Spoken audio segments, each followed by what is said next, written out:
बोलते हैं कि भाई तू तंबाकू क्यों क्यों खाता है, बता ज़रा। वो कहता है क्या फ़ायदा। तो फिर वो कहते हैं कि तू ये दारू क्यों पीता है, वो फिर कहता है क्या फ़ायदा। वो कहते हैं और तू ये सिगरेट क्यों पीता है, वो फिर बोलता है कि ये क्या फ़ायदा। तो फिर वो जो संत जी थे वो उस आदमी से कहते हैं अच्छा चल एक बार राम बोल। तो इस पे वो भक्त, उस इस पे वो भक्त नहीं, आई एम सॉरी, मतलब वो जो आदमी था वो बोलने लगता है कि क्या फ़ायदा। तो साधु जी उससे कहते तू हर चीज़ बिना फायदे के कर रहा है, जबकि तुम्हें पता है कि तुम ड्रिंक करते हो और सिगरेट पीते हो और ये तंबाकू खाते हो, इन सब के सेवन से तुम्हारी मौत भी हो सकती है, लेकिन फिर भी तुम हर चीज़ बिना सोचे समझे कर सकते हो। तो क्या प्रभु का नाम तुम एक बार बिना सोचे समझे, बिना स्वार्थ के, बिना फायदे के नहीं ले सकते कि बस एक बार बोल राम। तो वो कहता है हाँ ठीक है, लेकिन सिर्फ एक ही बार कहूँगा, मैं दोबारा नहीं कहूँगा, फिर तुम बोलोगे कि मैं सुन नहीं पाया, दोबारा बोल। मैं सिर्फ संत के बार बार बोलने पर, बार बार अनुरोध करने पर उसने एक बार ही कहा कि राम। तो संत बोले बस हो गया काम। और फिर बोलते हैं कि अब देख, अगर तुझसे कोई भी तेरे जीवन में कभी कहे कि तुझे राम के बदले में क्या चाहिए, तो तू कभी किसी से कुछ मत मांगना। लेकिन जब कभी अगर कोई ये तू मर के ऊपर जाए, वहाँ कोई तुझसे ये पूछे कि राम के बदले तुझे क्या चाहिए, तो तू वहाँ जाकर यही बोलना कि राम के बदले में मुझे कुछ नहीं चाहिए, जो राम के बदले में मिलता हो वही मुझे आप दे दीजिए।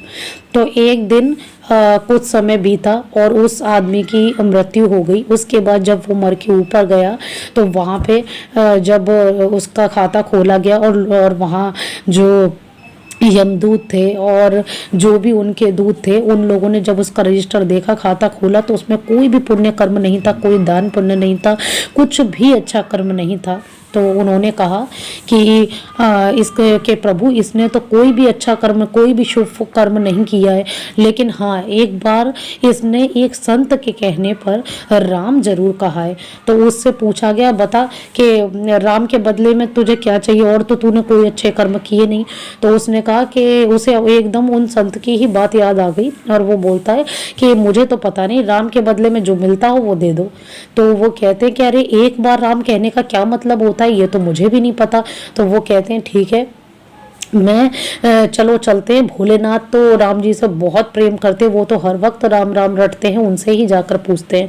तो वो सब लोग उस आदमी को लेके भोलेनाथ के पास जाते हैं और बोलते हैं कि प्रभु आप ही बताइए, आप तो राम जी को बहुत प्रेम करते हो, वो आपके आराध्य हैं, कि एक बार राम कहने का क्या फल होता है।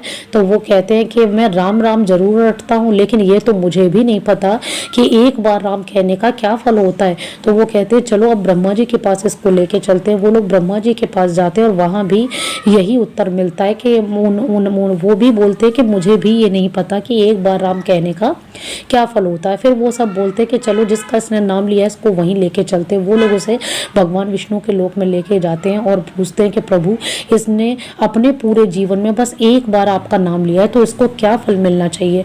तो प्रभु बोलते हैं ये तो कि भले ही इसने मेरा नाम लिया है, पर ये तो मुझे भी नहीं पता कि एक बार राम कहने का क्या अर्थ है, लेकिन क्योंकि इसने मेरा नाम लिया है तो इसलिए आप सब लोग इसको मेरे ही वैकुंठ धाम में छोड़ जाइए। तो देखा आप सब लोगों ने कि जब उसने सिर्फ एक बार राम कहा, अपने पूरे जीवन में सिर्फ एक बार राम कहा, तो तब उस एक बार राम कहने का उसे कितना बड़ा फल प्राप्त हुआ। एक तो वो नरक जाने से बचा और प्रभु के वैकुंठ धाम को प्राप्त हुआ। दूसरा, उसने सभी देवी देवताओं के दर्शन किए, तो उसे सिर्फ एक बार राम कहने से कितना फल प्राप्त हुआ।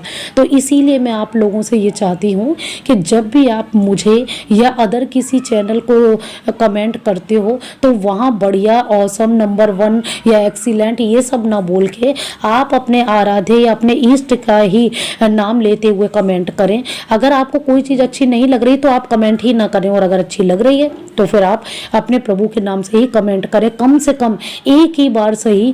अगर आप सोचिए प्रभु का नाम अपने हाथों से लिखोगे और अपने हाथों से प्रभु का नाम लिखोगे और बोलोगे भी जुबान से कम किसी भी बहाने से सही आपकी जुबान पे प्रभु का नाम तो आएगा, कुछ क्षण के लिए ही सही, पर प्रभु आपको याद तो आएंगे।